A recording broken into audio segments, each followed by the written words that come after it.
So there's this painting. Well, it's not a painting exactly. It's more of a impression of a painting, which is the kind of the whole point, but I'm getting ahead of myself. So it's Paris in 1874. A group of painters, Degas, Renoir, Pissarro, those guys. And then there's this other guy named Claude Monet. You heard of him? And they had finally had enough. They had been rejected by the Salon for years. Now, the Salon was the official French art establishment. It was the gatekeeper of what was quote-unquote good. And to the Salon, these guys were hacks, Their work was too messy, too fast. And so they did the 19th century version of an indie pop-up. They rented an old studio and they nailed their canvases to the walls and then opened the doors themselves. Completely unheard of back then. And then the critics arrived. And among the critics was a guy named Louis Leroy. And he was a traditionalist, And he was offended, to say the least. He walked through the gallery like he was smelling something rotten. And eventually he stops in front of a painting by Monet. It was the harbor scene, this hazy blue-gray sunrise at La Havre. It wasn't a proper painting by Salon French standards. The masts of the ships were just this thin black scratches. The sun was a smear of orange that looked like it had been applied in 30 seconds. And the painting's actual title was Impression, Soleil Levant. And Leroy stood there, probably adjusted his little spectacles, little French pretentious spectacles. And he meant to end Monet's career right then and there. He wrote a review later that was just dripping in French pretentious sarcasm. He grabbed that word from the title, impression, and tried to weaponize it. He called them the Impressionists. And to Leroy, that word was an insult. It meant this isn't a finished work. This is just a sketch. This is a feeling pretending to be art. He was telling the world that these men were lazy, that they were, terrible. But the painters, they looked at each other. They looked at the word Impressionists, this brand new slur, and they didn't flinch. They kept it. Well, my name is Patrick Four, and this is the Terrible Photographer Podcast for now. I'll explain that in a minute. This is a bonus episode. I'm kind of working something out in a public way, which, if you've listened before, is basically the entire premise of this show. I'm calling it Widening the Frame. And before I go any further, I want to talk about the book for a second. Lessons from a Terrible Photographer. It's an actual book. It's a physical object. It's here. It exists. It's on my desk. Some of you, 50 of you actually have the book in your possession with you right now. And there's a stack of them on my desk, about 15 or 20 right now. And every time I look at them, I have this weird feeling of, it's really a mix of pride and low-grade nausea that I'm told is pretty normal. You can buy it if you want. Go to my website today. It's for sale. It'll be on sale on Amazon in hardcover and softcover. Surprise. Later this week, the ebook is to follow. The audiobook is coming. Things are happening. Things are moving along quickly. And I mention it because it's relevant to the story. It's relevant to the story that I'm about to tell you. And also because I've been working on a book for so long that it feels irresponsible not to announce it immediately that it's done. If this is your first episode, welcome. This is sort of a weird place to pick it up. but welcome anyway. Feel free to jump around through the archive. Nothing is in order. There's about 55 episodes for you to peruse. If you have any questions, thoughts, concerns, hate mail, tell me what's going on in your life, feel free to email me. My email is in the show notes. I respond to everything. Okay, so let's get into it.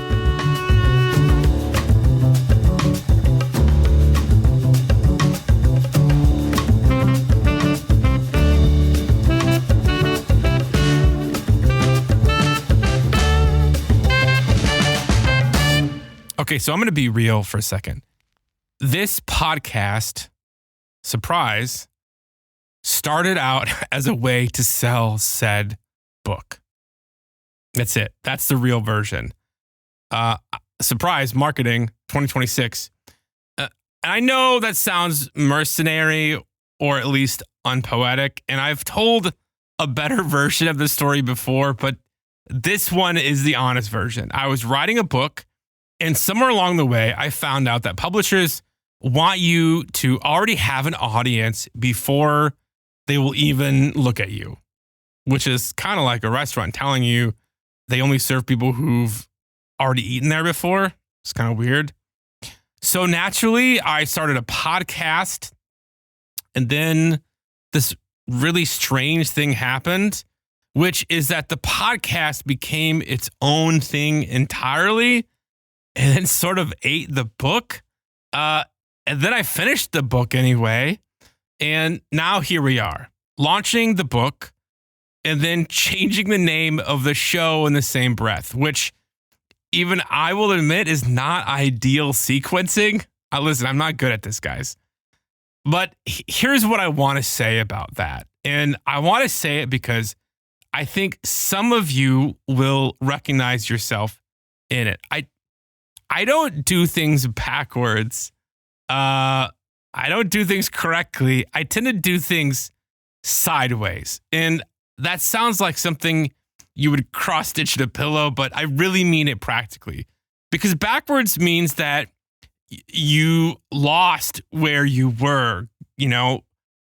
Sideways, though, means that you've unexpectedly didn't mean to, perhaps, but you found a better angle, and you're going to take it even if it looks from the outside like you have no idea what the fuck you're doing. Which, to be honest, sometimes I don't, but that's a totally different episode. But this whole terrible photographer thing came out of, and maybe you've heard this story. It started with a 22-year-old kid in Los Angeles who told me in front of a room of other photographers that my work was terrible. It was in the pandemic. We were in this virtual room. There was a dozen of us, the kind of people who had collectively photographed heads of state, global campaigns for major companies, or at least that's how we were all presenting ourselves, which, pandemic energy.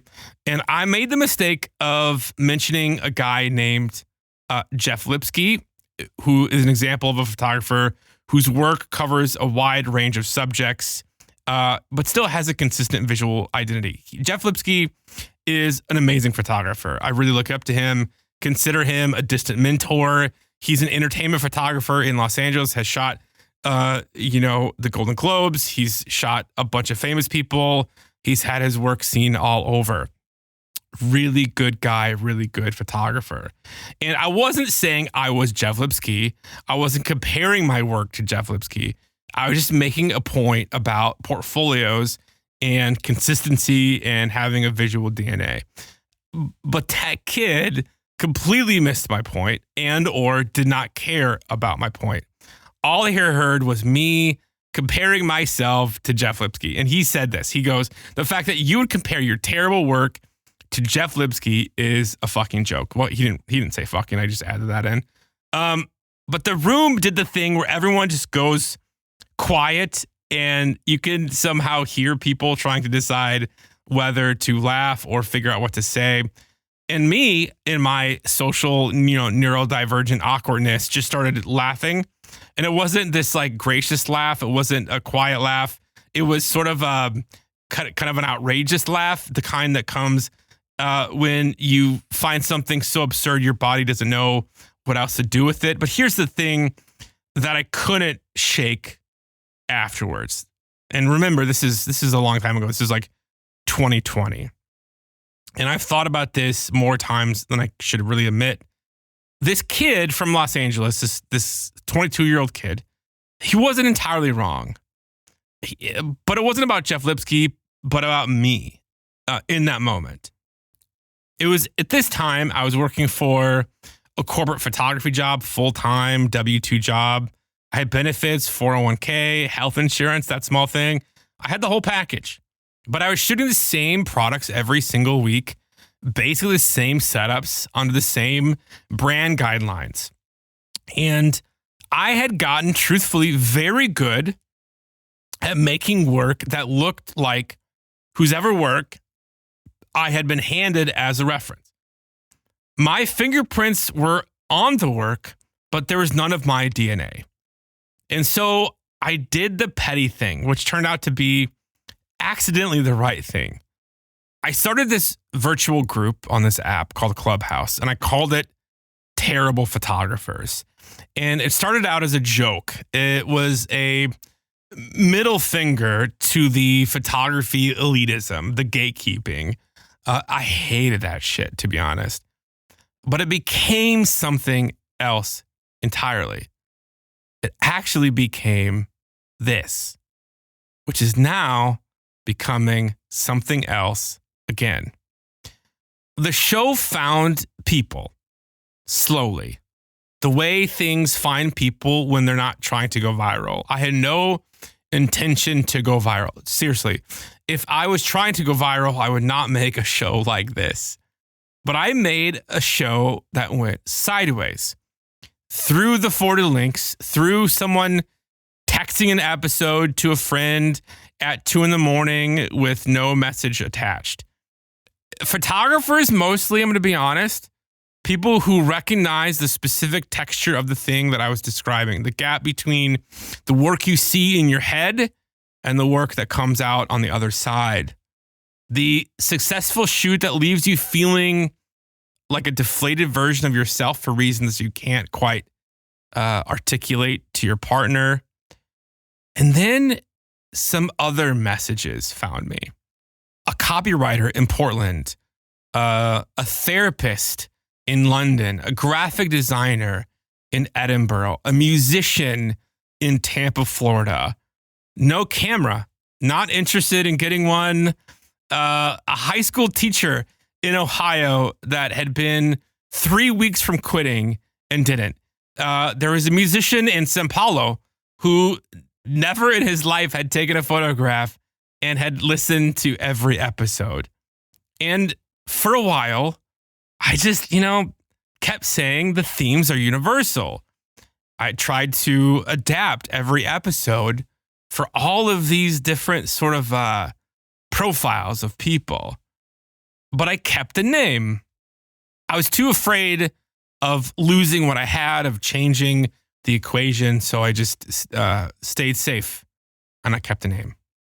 And then 4 months ago, I received a letter, an actual letter, handwritten on notebook paper in an envelope, mailed to me through the post office. And let me just tell you, I'm going to check my notes here. That's never happened to me ever. And it's from a woman named Mara. Mara is a ceramicist in Nova Scotia, of all places. Podcasting is crazy. When would I ever talk to a ceramicist in Nova Scotia, Canada? Anyway, this letter, I've been keeping it in my desk drawer where I record the podcast. And I reread this thing probably twice a month. It's an actual letter, handwritten. Here it is. And I was going to try to paraphrase it, but I thought I would actually read part of it to you. Okay, here's Mara, the ceramicist. And I asked her permission if I could read this. I found the show during a hard time in my life. I only can describe it as a collapse. I was burned out. I was really tired. I felt alone and unappreciated. I walked out of my studio one afternoon in August and I couldn't make myself go back in. Weeks passed and then months. I kept listening to your show, which felt silly. I don't own a camera besides my phone. I make pots.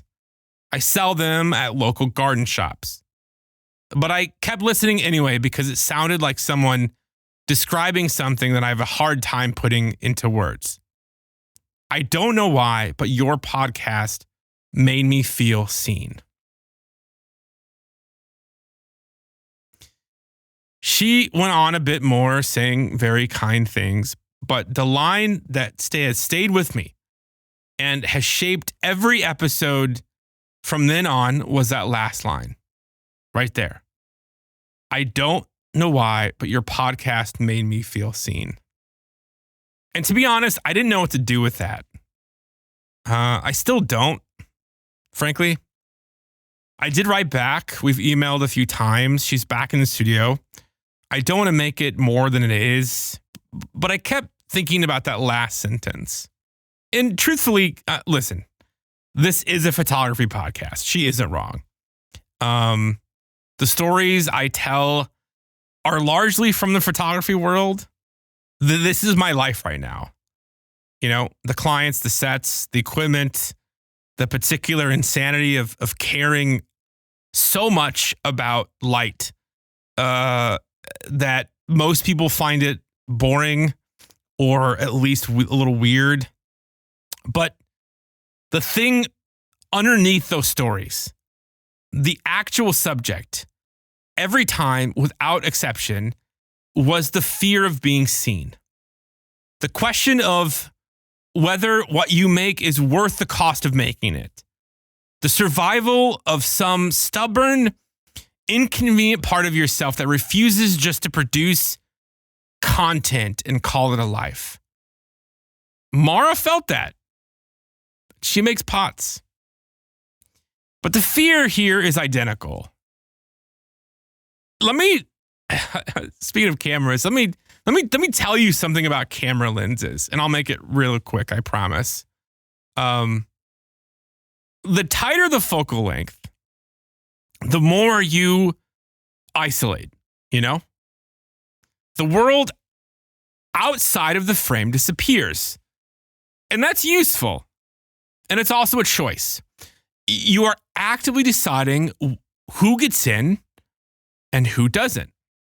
So last spring, I was on this big lifestyle shoot in Laguna Beach.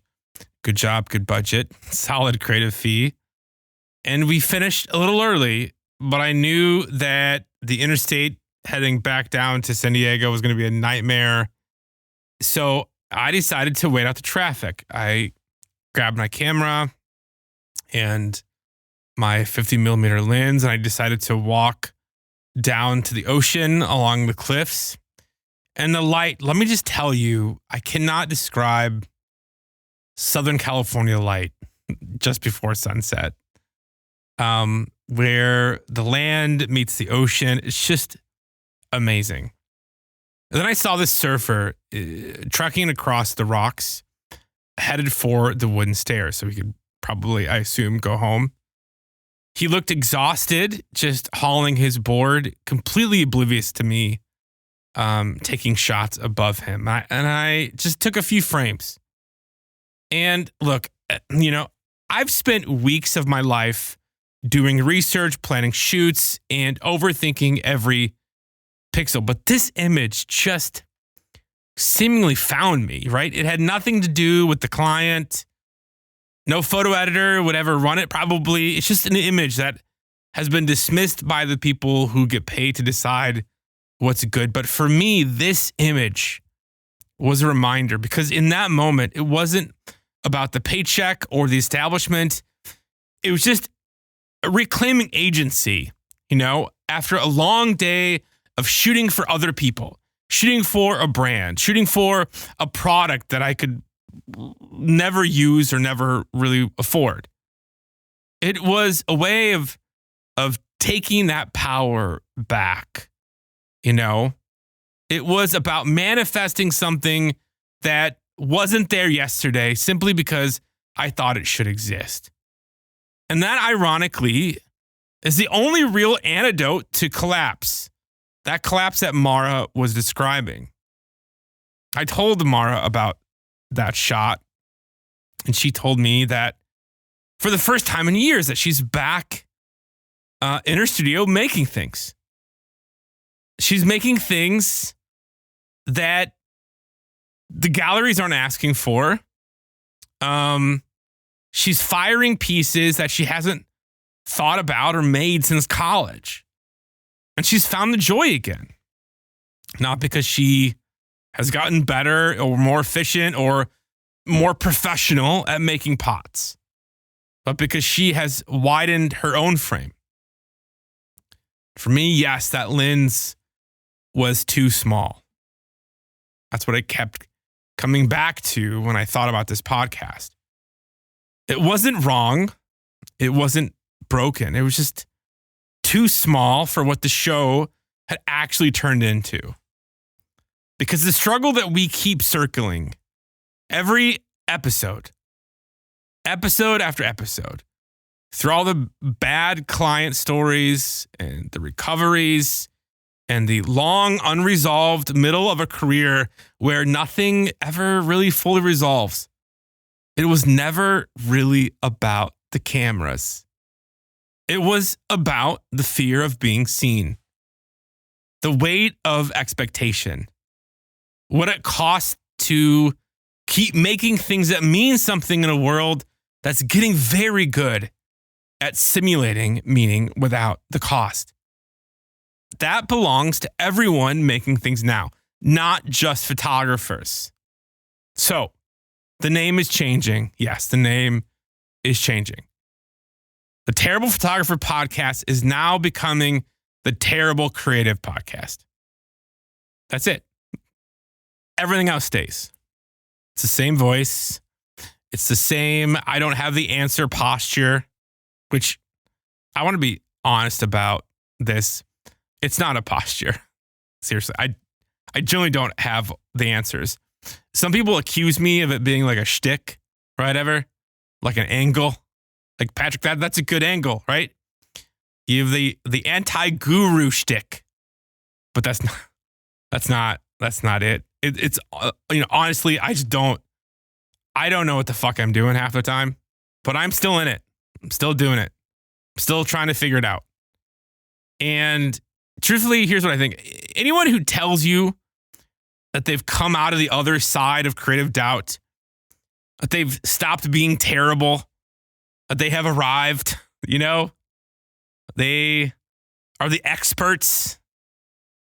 I personally think that they've either stopped making anything risky or they're selling something. Usually both. But yeah, the door is wider now. And if you're a photographer, you're still home. Nothing's being taken from you. And me personally, I'm still shooting. I'm still a professional photographer. I'm still getting it wrong in interesting and funny ways. I'm still sitting in my Subaru on the way home from a shoot, doing the thing where you replay the day and find all of the moments, all of the places where the gap between what you imagined and what you actually made is wider than you would like. But if you've been listening and doing the translation work, right? Finding yourself in photography stories that weren't quite written for you, you don't have to translate anymore. The designer, the writer who's never held a camera but knows exactly what it feels like to make something and then look at it and feel nothing, then make another one anyway. The musician in São Paulo, the ceramicist in Nova Scotia, you're welcome. Come in. Terrible is still the word. That will never change. Terrible is the condition of anyone attempting something hard enough to fail at publicly or privately. It's what you are in the beginning. It's what you stay if you're doing it right. Because work that comes from somewhere real tends to stay a little bit unresolved, a little impure. Polished things have been polished because someone removed the rough edges. Some of those rough edges were the whole point. The terrible creative is not the one who gives up. The terrible creative is the one who keeps showing up while still not being entirely sure that they should be there. That was always the club. The door is just a little wider now. The Impressionists kept the name, you know? I keep coming back to that. I love this story. They had options, you know? They could have fought for something more French, more dignified. Instead, they took the word that was thrown at them. Impression. Just a feeling, not finished, yet. And wore it forward. Kept meeting. They kept painting. Kept making work that didn't behave like the way the official painting community were supposed to behave. Monet spent the last decades of his life nearly blind, painting water lilies on canvases so large that they had to be cut into panels to move them, feeling his way across the surface, working in colors he could barely distinguish anymore. The work did not get easier for Monet. He didn't arrive anywhere. The frame just got wide enough to hold what he was trying to say. And that's what this project is. Not to argue for the value of making things. That's the fight you can't win because the people you need to convince have already made up their minds, you know? The project is just to stay honest, stay in it, keep making things that cost something to make. And the question of whether the human in the work still matters, whether the fear, the doubt, the specific irreplaceable mess of a person trying to say something true is worth anything in a world that can generate a reasonable facsimile of it in about 4 seconds. That's not a photographer's question anymore. It's everyone's question. And we're going to sit with it.